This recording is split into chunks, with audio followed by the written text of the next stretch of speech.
Have you ever wondered about why some people are good and others are bad? About what good and bad actually means? What it would be like to learn that your eternal soulmate is actually a golden retriever? If so, then The Good Place may be right up your alley. The Good Place is a comedy that mixes well-executed characters, moral philosophy, and jokes about Jacksonville, Florida into one hilarious infusion. I just recently learned that the first 2 seasons are on Netflix, so I did the only reasonable thing, which is to binge all of the episodes within 24 hours. And they were just hysterical and amazing and fantastic, and I highly recommend that you check it out. For those who are already familiar with the show and feel like they don't really need a recap, I'm going to put a timestamp about here that you can skip to in order to get to the meat and potatoes of this video. Those who don't know or feel like they could use a recap, the show opens up with lead character Eleanor Shellstrop learning that she had died and that heaven and hell is a thing that exists.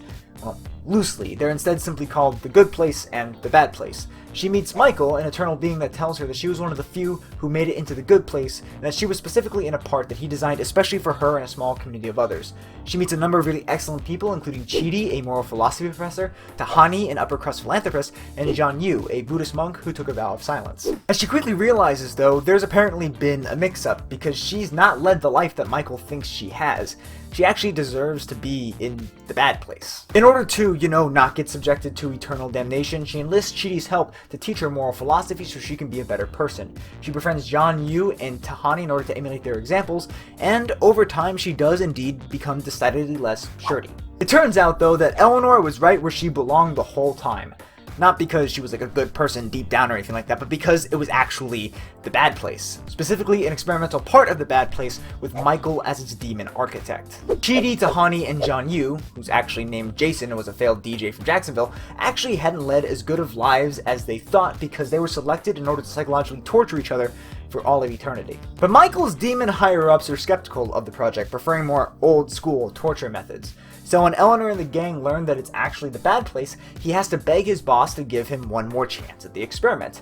And he's given that one more chance, which quickly flops, and continues to flop another 850 some odd times.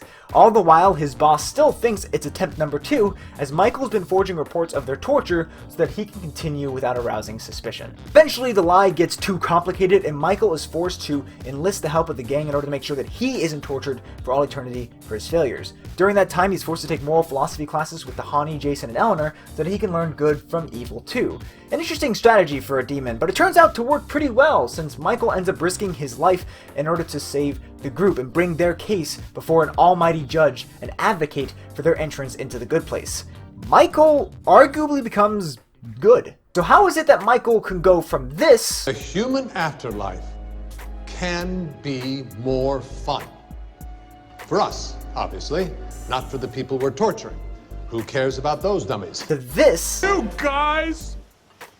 I was so scared for you! in a relatively short amount of time. Some may be inclined to say that the reason is Chidi. His ethics lessons are just so darn good that he manages to not only reform Eleanor, but also a literal demon. But I find this explanation to be a tad lacking. First off, as this excellent wisecrack video on the philosophy of the Good Place points out, this idea is reliant on the notion that knowledge of how to be a good person leads to someone being a good person. But, in a surprise to no one, research on the topic shows that knowledge about moral systems does not actually predict moral outcomes. Second, Chidi's lessons aren't really that effective. In the season 2 finale, an all-powerful judge sought to determine if Eleanor, Chidi, Jason, or Tahani had reformed enough in order to make it into the Good Place. The real one, this time.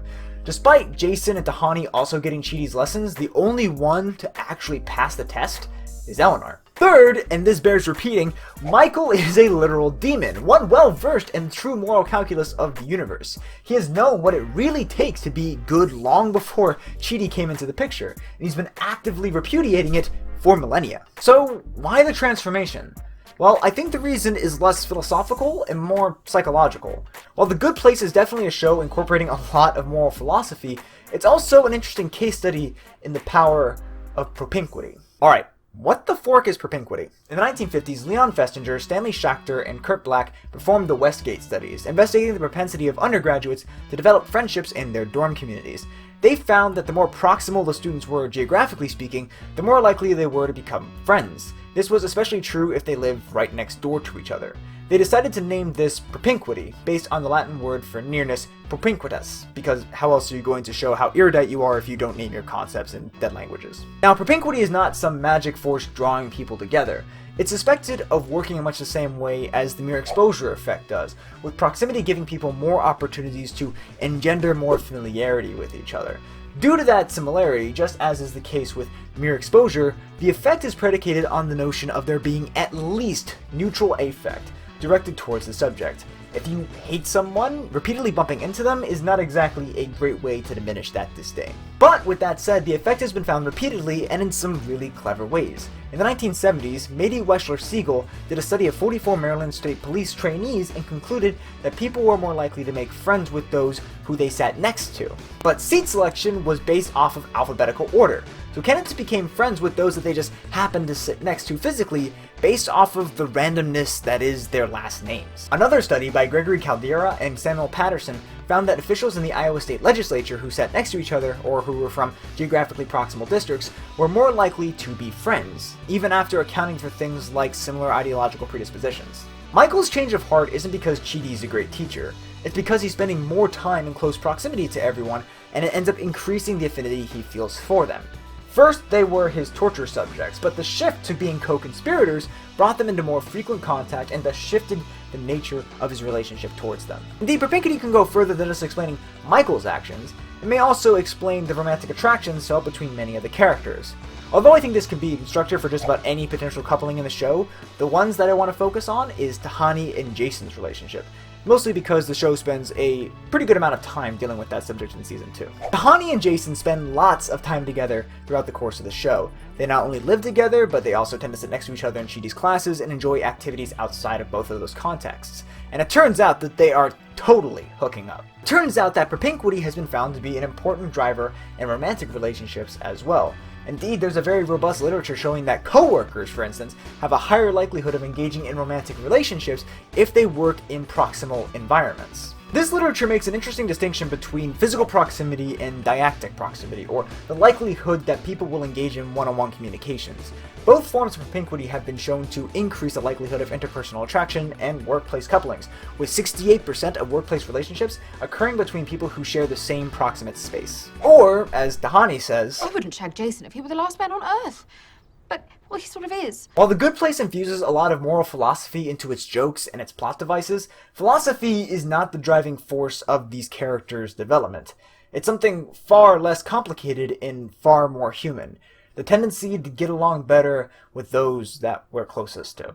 I'm curious to see what you guys think about Propinquity and The Good Place, any thoughts that cropped up while watching this video, or suggestions for future topics. I'm more than happy to receive those down in the comment section below. Look forward to reading all of them, answering a few of them in the next office hours. Last week was a 5,000 subscriber Q&A, so let's respond quickly to some of the comments y'all made there. Thank you, Yellow McSwaggington.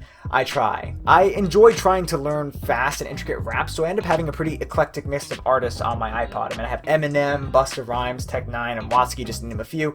So I appreciate you. I appreciate you liking my attempt at doing that sort of thing. Rainy150 said that he never would have guessed that I identify as conservative from my other videos, and I've actually gotten that a lot. I remember there was this one time in class where a teacher asked how many of us were conservatives, and I raised my hand, and not only was the rest of the class surprised, so was the teacher. I think a lot of people basically just go, hey, you believe this, and that must make you a liberal or a conservative or whatever, without bothering to understand the thought processes of why they support it.